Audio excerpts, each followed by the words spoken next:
നമ്മളെ ഇങ്കൽ സിറ്റിയിലാണ് ഇപ്പോൾ നിൽക്കുന്നത്. അപ്പോൾ നമ്മളെ ഭാഗത്തുള്ള ഒരു പ്രളയം അല്ലെങ്കിൽ മഴവെള്ളത്തിൽ വെള്ളക്കെട്ട് കാണപ്പെടുകയും അപ്പോൾ വീടുകളിലുള്ള പ്രശ്നങ്ങൾക്ക് പ്രധാന കാരണം എന്ന് പറയുന്നത് ഇങ്കൽ സിറ്റിയിലെ ഈ വെള്ളങ്ങളാണ്. ഇപ്പോൾ നമുക്ക് വീഡിയോയിലൊക്കെ കാണാം ഈ വെള്ളം അവിടുന്ന് ഒലിച്ചു വന്നിട്ട് അത് നമ്മുടെ ആ ഡ്രെയിനേജ് വഴിയാണ് നമ്മുടെ താഴേക്ക് പോകുന്നത്. അപ്പോൾ ഇത് ക്രിയാത്മകമായി മുനിസിപ്പാലിറ്റിയും അതുപോലെ വ്യവസായ വകുപ്പും ഉണ്ടാക്കിയെടുത്തൊരു ദുരന്തം കൂടിയാണ് എന്നാണ് നമ്മളെ കാണിക്കാനുള്ളത്.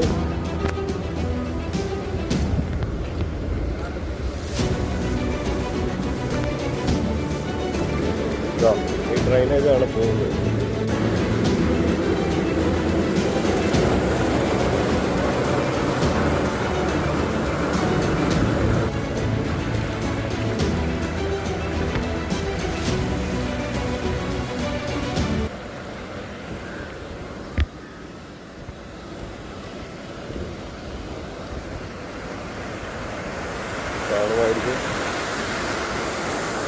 അപ്പോൾ മനഃപൂർവ്വം ഉണ്ടാക്കിയെടുത്ത ഒരു ദുരിതമാണ് നമ്മുടെ നാട്ടുകാർ ഇവിടെ ഇത് അനുഭവിക്കുന്നത്.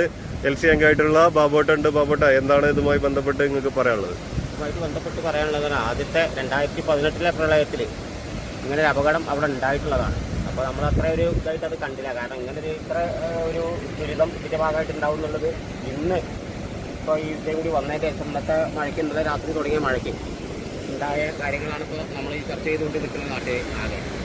അവിടുത്തെ ഒരു 100-150 വീടുകളുണ്ടാവും. 150 വീടുകൾ പിന്നെ അനുഭവിക്കുന്ന ദുരിതത്തിന് ഉടനടി പരിഹാരം കാണേണ്ട സ്ഥിതിയിൽ കാണണം എന്നുള്ളതാണ് അധികൃതരോട് ആവശ്യപ്പെടാനുള്ളത്.